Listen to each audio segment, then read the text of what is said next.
Scientific notation. So in science, sometimes we end up with tiny, tiny little numbers like the charge on an electron, which would be 0.0000000000000000016. Or sometimes we end up with these giant numbers like the speed of light, which is 2.0000000 meters per second. And there's got to be an easier way than writing all those zeros out. So we have this thing called scientific notation, and it's to write a number in scientific notation. We write it as a product of the number between 1 and 10 and a power of 10. And I want to explain what that means. But scientific notation is always optional between numbers between 1 and 100. So let's do some examples. First, I'm going to look at numbers in standard notation. That's when it has all the zeros in there. And what we're going to do is we're going to write it in scientific notation. So at the top here, we see it says, write the number as a product between 1 and 10. So to do that, what that really means is you find the first whole number and you put a decimal right after it. So that's where we want our decimal place to be, right after the first whole number.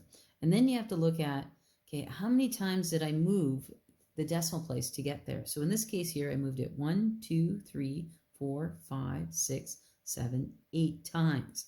So when I write this in scientific notation, it'll be 1.2, and then this power of 10 part means to write it as times 10 to the power of, and I believe I said 8. The 8 means I moved the decimal place 8 times to the left. Let's try the next example. This time I had a really small number. So we're actually moving the decimal place to the right. And where are we going to move it to? Well, you find your first whole number and we put the decimal place right afterwards. So it's going to be 4.0 times 10 to the power of, well, let's look how many times I moved it. I moved it 1, 2, 3, 4, 5, 6, 7 times. Now, because it was a super small number, I indicate that by making it -7. So when the exponents are positive, that means it was a huge number. When it's negative, it was a very, very small number. All right, in this one here, you always go to the first number, then you put the decimal place down. So it'll be 1.87 times 10 to the, well, let's look at how many times did I move this decimal place over? I moved it once, twice. So it'll be times 10 to the power of 2. 2 means this is a bigger number, okay? This one, it's smaller than 1. So I know when we have numbers smaller than 1, my exponent becomes negative. In this case here, I'm just moving it once to the right, so it becomes 2.345 times 10 to the, in this case here, it's -1. So again, if you had numbers bigger than 1, it's a positive exponent. If they're numbers, just tiny numbers, smaller than 1, it's a negative exponent. Now we're going to go the other way. We're going to start with a number in scientific notation, and I want to put it in standard form. So standard form is when we have all those zeros written in. This was standard form, we put it into scientific notation. So let's try it. So this time it was 10 to the power of 3. 3 is a positive number, so that means has to get bigger. So I'm going to move this decimal place once, twice, 3 times. That means I'm going to put in 2 little zeros there, so it's 8500. In the second example, I have 10 to the power of -3. Well, -3 means this must get smaller than 1. So I'm going to move it to the left. So 1, 2, 3. My decimal is going to go over there, so that means I inputted 2 zeros in front, so it'll be 0.00502. All right, we're on to the third one. It's +4. It's a positive number, so it must get bigger. So 1, 2, 3, 4. I'm going to put in 2 more zeros after that number, so it'll be 23100. -5. Okay, when you have times 10 to the negative number, it means this number has to get smaller. How many times am I going to move it? I'm going to move it 5 times. So 1, 2, 3, 4, 5. And then I just like writing my zeros in, so I'm going to put in decimal, 4 zeros, 1. So again, when it's a positive exponent, we know that 8.5 is going to get bigger, so you move the decimal place to the right. When it's a negative exponent, 5.02 has to get smaller. You move it to the left, so it looks like a smaller number. Our third example deals with using our calculator. So I want to show you how to use your calculator and how to put scientific notation into your calculator. There is a special way. So when I see this multiplication here, what I'm going to type into my calculator is 1.6, and then the times 10 part, it's one of two buttons. You need to have a button that looks like EXP on your calculator. Some calculators, it's EE. I would say most of you, it's one of those two buttons. There might be the odd person in the class where it actually says times 10 to the power of X. But I would say look for this EXP button or an EE button. So on my calculator, they're in a different spot in every calculator. It's right there. It says EXP. So instead of typing in the whole times 10 to the power of, we just hit this one button. So anyways, we'll type in 1.6 EXP. Now, there's a negative sign there. That doesn't mean minus. On your calculator, there actually is a negative button, 19. And then we're going to multiply it by, so that is actually the times symbol, the second half of this. So it will be 9.9. You're going to hit the EXP button, EXP. Yours might be EE. It might be that times 10 to the power of X. And then finally the number 9. And I want you to type that in exactly in your calculator. So when I do it in my calculator, you can see, just move this up so you can see my calculator, me typing it in. It'll be 1.6, and then all I hit is that EXP button. In my calculator, just where it says E, that's okay.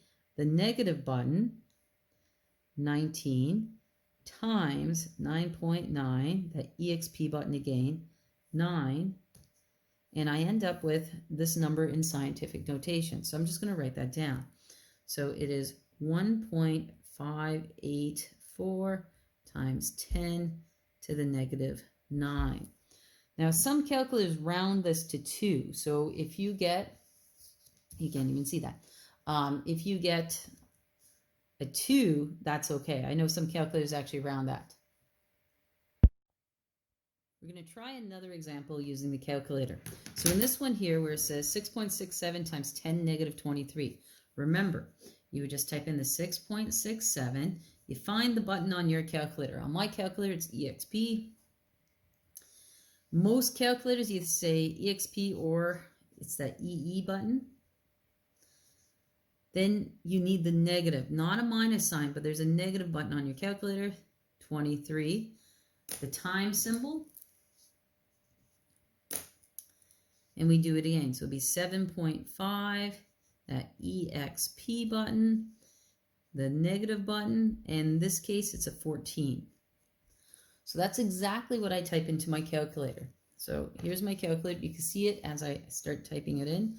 So 6.67 EXP button, the negative button, 23 times 7.5 EXP button. And the EXP button, some calculators actually write the times 10 to them. Mine just puts an E. Negative 14. Hit equals. And I get 5.0025. And my calculator puts a little times 10. Not all calculators do, but what you usually see is either a space and the exponent. Mine's a little raised. So it's times 10 to the power of negative 36. So I'm going to write that in. So it'll be 5.0025 times 10 to the power of negative 36. Our last example using our calculators. You just type the number in as you see it. So you would type in 4.55, and then this times 10 part, it's one button. The button looks like EXP. And then there's no negative this time, so you would simply just put an 8. That's the time symbol. So you just hit the multiplication. And 2.99. Again, that's our EXP button. And the exponent is an 8 this time. So let's do it in our calculators. I'm going to go 4.55 exp 8 times 2.99 exp 8, and I get 1.36 times 10 to the 17. I'm going to write that in. 1.36 times 10 to the 17. It's a 7. This is the homework I want you to do. These are called little pizzazz sheets. And we're going to answer the question, what does the Fairy Queen like best about her job? So we answer these questions. The answers are over here that correspond to a letter, and then we're going to put it on the bottom. So I want to do the first two so you understand what we're going to do. So for question number 1, it says fill in the missing exponent or factor. So we have 3,800 is equal to 3.8. Well, I moved the decimal place 1, 2, 3 times. So this exponent must be a 3. When I look at the side, well, 3 goes with the letter S. So for question number 1, the letter is S. On the bottom, wherever I see a 1, I'm going to put the letter S. Now let me try the second one. So the second one is 160,000. Well, I need to move the decimal place over 1, 2, 3, 4, 5 times. So that's a 5. I look on the side. Well, where's the 5? 5's right there. So the letter that goes with a 5 is an H. This was question number 2. So that means wherever I see a 2, I'm going to put the letter H. So on the bottom, number 2 is an H. I'm going to do one last one. We have for question number 3 here, it's 70 million. Well, how many times did I move the decimal place? I moved it 1, 2, 3, 4, 5, 6, 7. 7 times. So I look on the side, the number 7 is with the letter E. So what question was this? This was question number 3, right? So wherever I see a 3, I'm going to put that E down. So the first word is she. Then there's a space, and they move on to question number 4. Or sorry, not question number 4 is up here. I want to say one last thing. When you get to questions 9 to 17, here's the answers. It says right here, 9 to 17, you're going to be looking in this box. When you get to the bottom of the page where it says questions 18 to 26, well, you're going to look at this box. It says right there, 18 to 26. So you need to fill out the phrase in the bottom.